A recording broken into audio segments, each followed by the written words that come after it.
Bonjour à toutes et à tous, bienvenue dans CINECAST, l'émission qui vous fait découvrir les dernières sorties cinéma et streaming. Mais avant de nous plonger dans l'interview du jour, puisqu'il s'agit d'une interview, pensez à vous abonner sur votre plateforme préférée, à liker si vous êtes sur YouTube ou à laisser un avis sur votre appli de podcast. Et d'ailleurs, si vous êtes sur YouTube, malheureusement, vous allez avoir une image figée et pas l'interview filmée comme c'était prévu. Malheureusement, on a eu un souci de matériel qui nous a empêché de pouvoir terminer le montage et de sous-titrer l'interview comme c'était prévu, mais comme on voulait la sortir dans les temps, évidemment, voilà, on a fait ce choix. Donc voilà, malheureusement, c'est juste en anglais non sous-titré. Bon, si vous êtes en podcast, évidemment, c'est de toute façon comme ça, c'était prévu. Et donc cette interview, c'est noté dans le titre, hein, vous avez bien vu, c'est celle de Paul Dano et d'Olivier Assays que j'ai réalisée en septembre dernier au Festival de San Sebastian, où il y a toujours l'occasion de faire des chouettes interviews, dont celle-ci, donc je suis très content. À l'occasion de la sortie du film Le Mage du Kremlin, dans lequel Paul Dano, qui est un excellent acteur, contrairement à ce que Quentin Tarantino pense, incarne ici un conseiller de Vladimir Poutine, pardon, qui est un conseiller fictionnel, inspiré de personnages réels bien sûr, mais voilà, tout le film va nous montrer un peu l'ascension de Poutine et surtout l'ascension de ce personnage-là, incarné donc par Paul Dano. Poutine est incarné par Jude Law, et donc voilà, je vais vous laisser avec Paul Dano et Olivier Assays qui vont donc vous parler de ce film Le Mage du Kremlin, en salle dès maintenant, dès ce 28 janvier. Donc je vous souhaite une bonne écoute de l'interview. First, congratulations about the movie. It's a very intense and very passionating subject. What hooked you first, reading the book of Adam Empoli and then the script for you? I think that Giuliano da Empoli captured in his novel, which I read very early, captured something about the way major transformations happen within the framework of world politics, mostly through some weaponized use of the internet, and I think it gives an arc which starts with what politics used to be and ends with how politics have transformed the world for the worst. Things are happening nowadays that would have seemed unthinkable one generation ago. So I think the book was pretty unique in that sense. And the script was by Olivier and Emmanuel. It was so beautifully written, so utterly compelling, a look behind the curtain, and just complex through and through. The time, the history, the politics, the power, and then the character. And so it was honestly the kind of thing where I literally remember thinking, well, if I'm going to be an actor, I have to do this. Is it a story that changed your approach or your vision about Russia and how this work? Well, I think we both had to do a lot of homework. I mean, it's pretty obvious when you deal with such a subject. I mean, I was never an expert on Russia. I'm not a historian. I'm a filmmaker, and so but when you're a filmmaker or you're writing a screenplay, you have to dive into your subject and do a lot of research to get the right note, to get your facts right. I mean, you have to work a little bit like a historian, meaning you don't.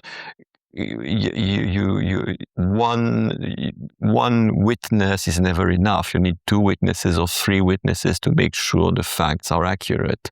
And so of course, I learned a lot about modern Russian politics. I mean, I knew a few things, but as much as, I mean, the same way as anybody who's been watching the 8 o'clock news during these last few years, or read a newspaper or whatever. What the perspective of time gives you when you're trying to deal with modern history is that you are able to connect the dots. When you are watching the news every day, you don't have the bigger picture. You have dots.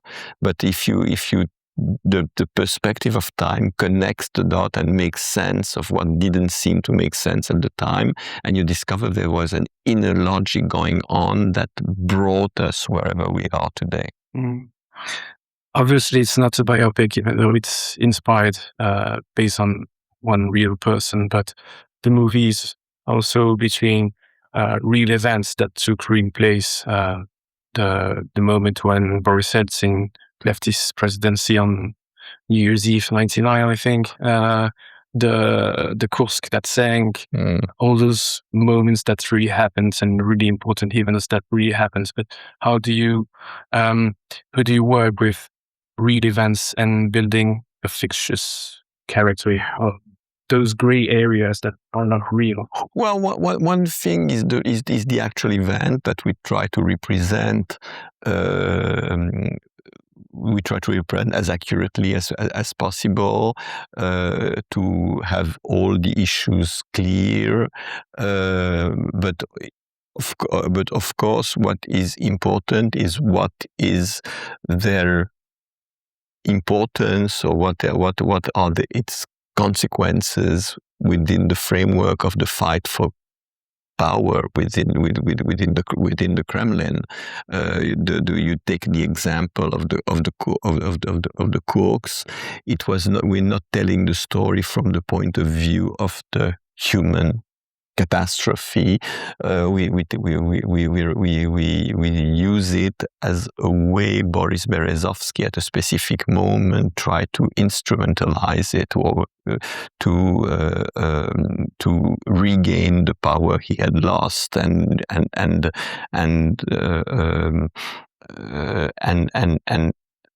use the power of his control on state TV to have Vladimir Putin, to humiliate Vladimir Putin, or to explain him what he should be doing, or whatever you say, and it backfires in a very brutal way, because it was ultimately a power fight, and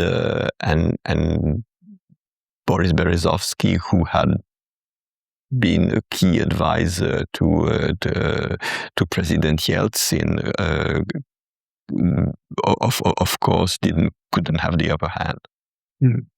How did you work to build this character, Paul? Did you work with real material about those person that it's inspired on, but they're working in the shadows, so I guess they're not. It's not like it's a very public figure. No, it's only partially inspired by that real person anyways. For example, the real person and the character from Giuliano's book and thus in the screenplay have very different backstories. So there's only so much you can take, and I was certainly not trying to just capture that person. So much research, just sort of fortifying your own, so you can give your imagination full belief in what you're doing. There's research, but then I think the most important thing is just, how do I understand this character's point of view? How do I build it? How do I take the clues that are given to me and say, okay, here's why he took these actions. Let me understand the intent here of everything, and then how do I sort of embody it and let it, then live through me. So it was such a rich, complex, character to sort of try to understand and unearth, and such a big journey too. It's really, he was not born a monster. He wanted to be an artist, and he worked in the theater for a moment, and then there's this sort of fall from grace and going into sort of the dark art. So really, still it was endlessly compelling character for me right through when we finished. Yeah, last day of filming. Before? Or is This short one. Yeah. Politics is a lot about image, of course, and so does the job factor. Is it something easy to relate and to help build a character like that? Well, I suppose, about image, yes and no. Again, he had an image of himself, clearly, and sort of what he wanted in his life and an ambition. But I think that I see it more in terms of, I think narrative used to be used by the world of politics. You would manipulate a narrative. Now we've sort of just done away, obliterated the truth to impose, a narrative, so I think it's a pretty disturbing idea that reality is the final frontier of art.